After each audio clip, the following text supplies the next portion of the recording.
Saya menolak bendera la ilaha illallah tapi tidak anti la ilaha illallah. Kenapa? Saya anti bendera PKI Palu Arit tapi saya tidak menolak Palu, tidak menolak Arit. Walaupun saya tidak suka dengan bendera Palu Arit, bahkan tak bunuh kalau ada yang mengibarkan itu. Kalau ke sawah saya pakai arit, kalau nukang tetap pakai Palu. Walaupun saya tidak mau dengan bendera tauhid la ilaha illallah, kalau tahlilan tetap pakai la ilaha illallah. Nah itu, ini bendera Islam. Begitu dikibarkan di Saudi, tangkap polisi. Baru lo iya bukan bendera tauhid, itu bendera Hizbut Tahrir. Lo ini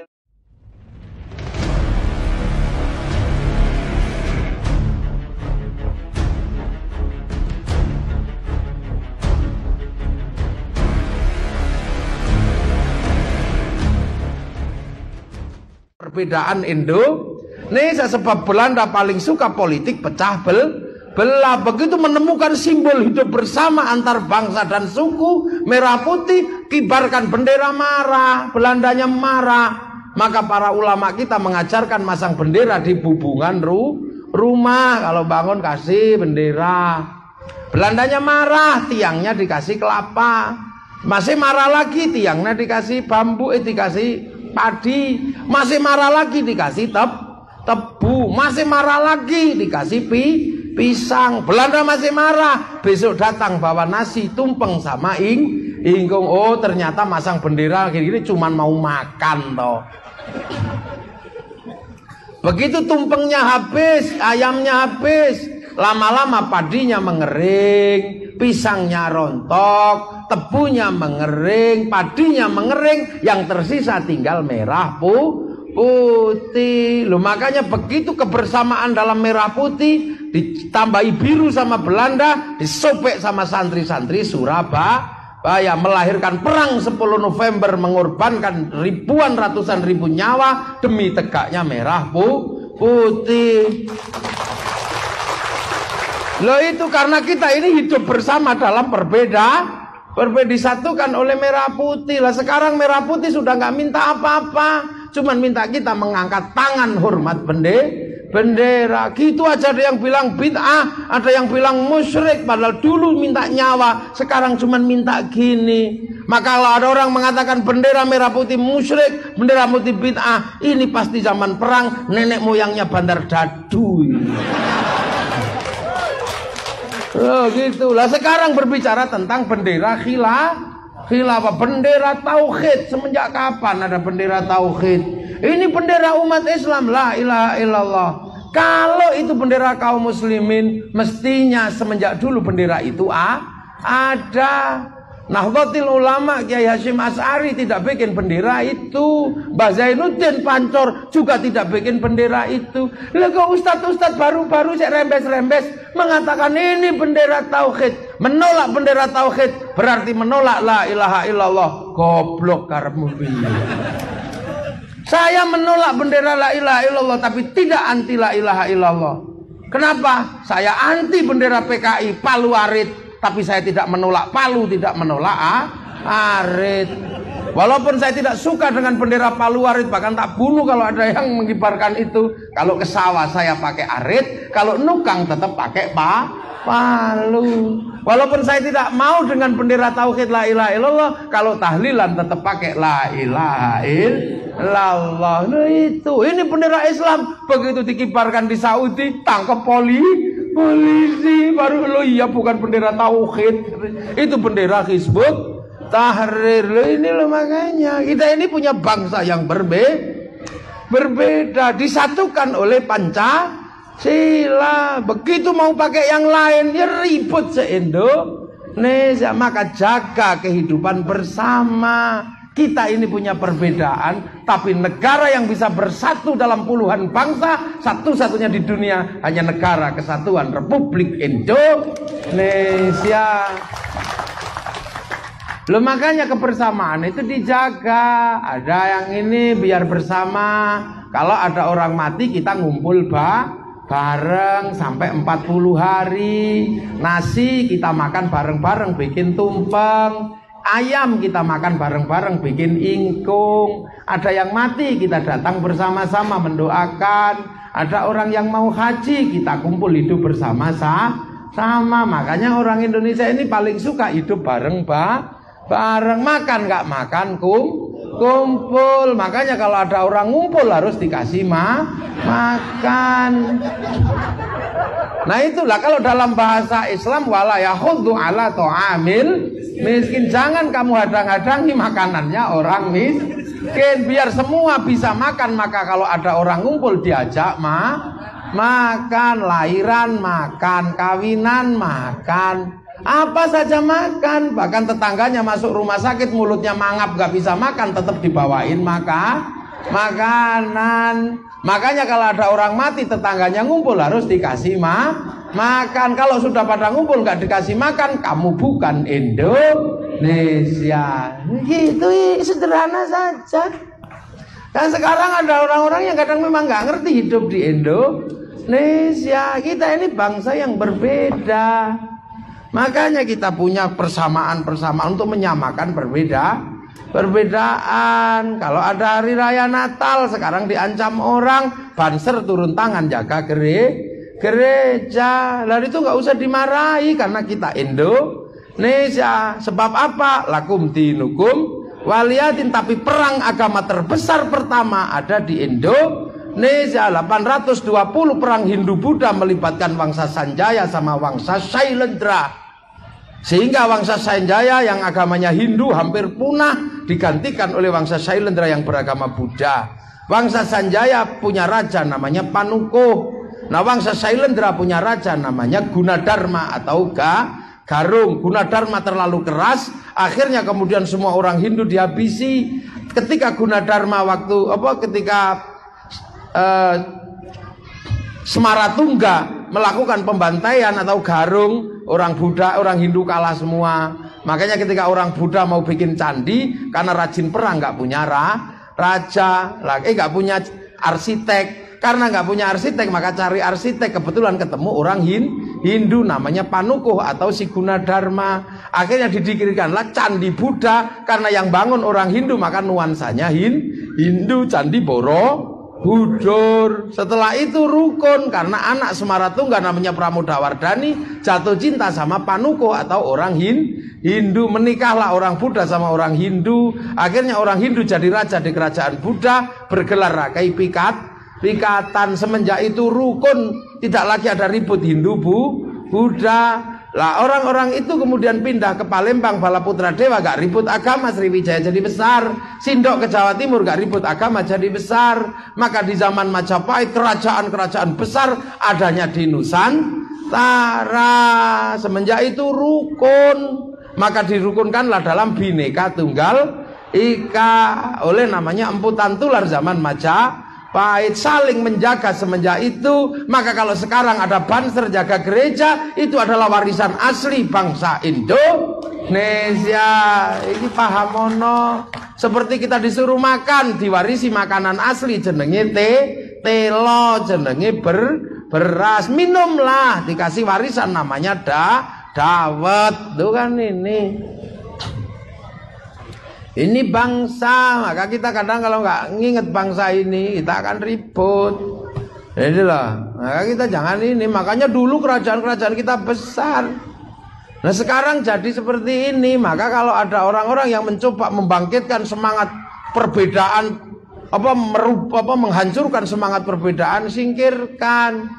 Sekarang ada orang kumpul disebut bid'ah, orang ngasih makan mati musyrik apa. Orang-orang kayak gini mesti harus dicurigai. Ini pasti ngajak perbedaan ini agar menjadi bangsa yang runtuh. Untung di Indonesia ada santri-santri. Setiap ada kelakuan orang begitu dihadang sama pasukan santri Indonesia. Begitu Suriah nggak ada yang ngadang, Afghanistan nggak ada yang ngadang. Semua menyatakan mari kita kembali kepada zaman-zaman Rasul. Ribut sekarang jebol bangsanya, agamanya hancur, bangsanya rusak. Ini loh. Maka di Indonesia kita waspada dengan gerakan-gerakan itu. Sudah benar kalau TNI Polri menghadang Hizbut Tahrir. Maka siapa di sini kok masih pakai bendera itu, tangkep aja, nggak apa-apa. Nanti kalau butuh dalil tak kasih dalil.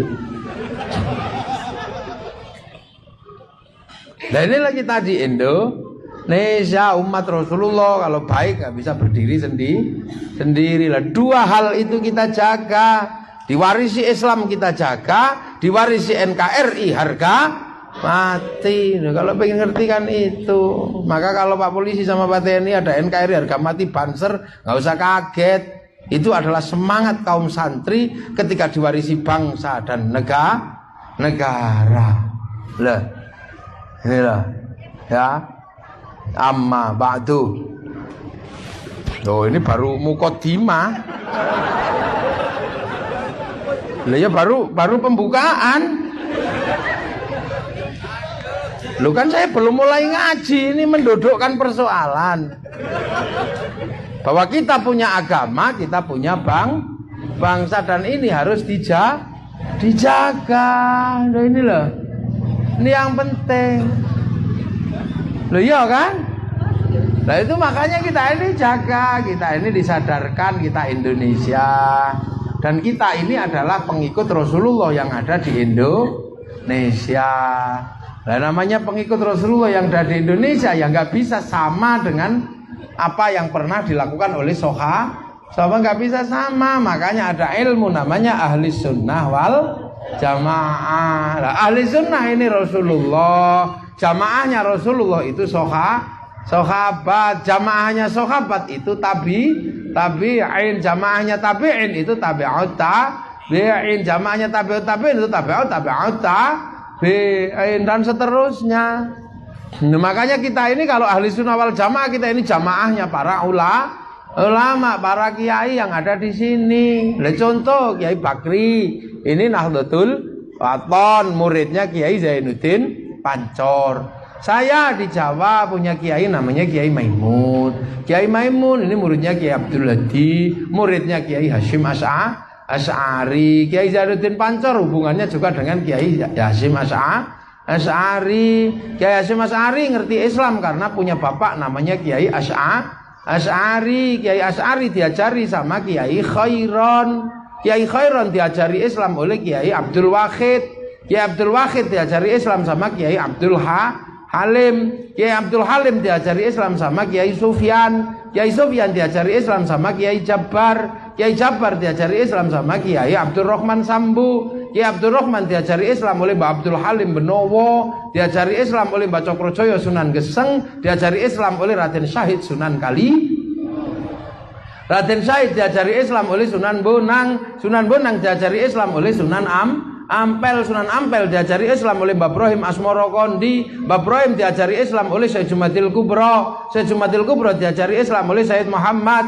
Sayyid Muhammad diajari Islam oleh Sayyid Ahmad Jalaluddin Campa. Sayyid Ahmad Jalaluddin diajari oleh Sayyid Abdul Malik. Sayyid Abdul Malik diajari Sayyid Alawi Amil Faqih. Sayyid Alawi Amil Faqih diajari Sayyid Ahmad Sohib Mirbat. Sayyid Ahmad Sohib Mirbat diajari Sayyid Ali Khalil Qasam. Sayyid Ali Khalil Qasam diajari sama Sayyid Alwi, diajari Sayyid Muhammad, diajari oleh Sayyid Alwi. Sayyid Alwi diajari Sayyid Ahmad Al-Muhajir, diajari Sayyid Isa. Sayyid Isa diajari oleh Sayyid Ubaidillah, diajari oleh Sayyid Muhammad. Sayyid Muhammad diajari Sayyid Ali Uraidi. Sayyid Ali Uraidi diajari Sayyid Ja'far Shadiq. Sayyid Ja'far Shadiq diajari Sayyid Muhammad Baqir. Sayyid Muhammad Baqir diajari Sayyid Ali Zainal Abidin. Sayyid Ali Zainal Abidin diajari Sayyidina Hasan Husain. Sayyidina Hasan Husain diajari Sayyidina Ali. Lah Sayyidina Ali ini yang diajari oleh Rasulullah Muhammad sallallahu alaihi wasallam. Ini loh, Islam kita itu jauh. Makanya awal jamaah kita ya gayanya muridnya ulama. Kalau al jamaah awal adzan duhur 11:30 ya datang sudah 12:30. Lah kalau kita karena muridnya ulama masih di sawah, masih di kebun sawit, maka manggil sholat duhur biasanya 2:30. Itu kan biasa. Allahu Akbar, Allahu Akbar. Ini biasa. Kalau nggak datang-datang ya Rabbana, ya Rabbana. Rabbana zalamna anfusana wa illam taghfir lana wa tarhamna lanakunanna minal khasirin. Itu tuh biasanya. Ini datang biasanya tonggo hati, pegel nambani hatine dhewe. Datang baru dimarahi, diurugi anjangan, datang jerandal baru. Terus sholat Allahu Akbar. Lah yang di Mekah wong dibawa pemancar langsung ya khusyuk. Lah di sini kan pemancar lokal. Pakai masjid Allahu Akbar. Inni wajjahtu wajhiya. Sinyalnya naik turun. Berhubung Allahu Akbar sinyalnya kedatangan sinyal bakso. Ding ding ding. Nah, sinyalnya hilang. Oh, bakso. Allahu Akbar. Ono gerata-gerata kedekat sinyal anudan. Kabahku kudanan. Allahu Akbar. Bismillahirrahmanirrahim. Sabbihisma rabbikal a'la alladzi khalaqa fasawwa. Lama ini. Suwe. Nah ini kan sholat kita yang jauh. Makanya yang bocor-bocor karena dengerin apa-apa, ini ditambal pakai zikir. Maka habis sholat la ilaha illallah sambil gedek-gedek. Ada yang protes, zikir kok gedek-gedek. Sahabat itu kalau zikir diem lah. Sahabat murid Rasulullah berzikir di samping Rasulullah, masuk wifi-nya Rasulullah ya online dong, mlebu wifi di tethering. Nah kalau di sini, lah kok diem gini, ya turun. Makanya di sini wal jamaahnya gedek-gedek sama bunyi la ilallah apa biar denger. Karena yang tua-tua kalau nggak denger nggak iso niroke, terus muni apa yang nggak ngerti muni apa itu nggak tahu. Makanya kita bunyi biar yang sepuh-sepuh denger bisa nirukan. Sama. Puasa juga sama dimanapun, cuman orang sini puasanya ini nggak khusyuk. Kalau orang Arab puasanya khusyuk, keluar rumah dia nggak lihat apa-apa, mau lihat padang pasir. Nah orang sini keluar rumah ada belimbing, ada jambu. Makanya daripada kamu nggak khusyuk tidur, maka ada dalil naumuso imin dan tidurnya orang puasa itu ibadah. Makanya orang sini kalau puasa tidur aja biar khusyuk lah. Begitu tidur terus kiainya kesepian, maka kiainya pergi ke pasar beli mercon. Akhirnya kalau bulan puasa dor. Nah itulah makanya puasa kalau di Indonesia pakai mercon. Maka Pak Polisi, Pak Tentara kalau besok ada pakai mercon nggak usah ditangkap. Karena mercon bagi orang Indonesia adalah perangkat ahli sunnah wal jamaah. Biasa aja kalau besok dardor, kalau teroris tangkap. Malam tuk-tek. Kalau subuh imsak. Karena orang Indonesia kalau puasa nggak lihat matahari terbit kehalang pohon ulin. Nah, haji sama orang Indonesia nggak langsung ke Ka'bah, ke alun-alun Kutai Timur, pakai Ka'bah palsu, labbaik Allahumma hajjan. Iya niatnya beneran, Ka'bahnya batu itu di Islamic Center. Lah inilah Islam di Indonesia. Lah Islam kita ini jauh dari Rasulullah, maka kita dikenalkan kepada Rasulullah, dijak solawatan biar kenal Rasulullah. Nah itu bahasa perintahnya solawat, tapi agar orang ngerti solawat dikasih bahasa solawatan. Karena orang Indonesia kalau pakai apa-apa akhirannya celana kalau belum dipakai, kalau dipakai celana sarung kalau belum dipakai, kalau dipakai sarungan, tahlil kalau belum dipakai, kalau dipakai tahlilan, yasin kalau belum dipakai, kalau dipakai yasinan. Makanya kalau ada orang tahlil gak mau, tahlilan gak mau, tapi kalau tahlil mau, itu sama dengan orang punya sarung gak mau sarungan, punya katok gak mau katokan. Itu maka dalilnya apa? Indonesia.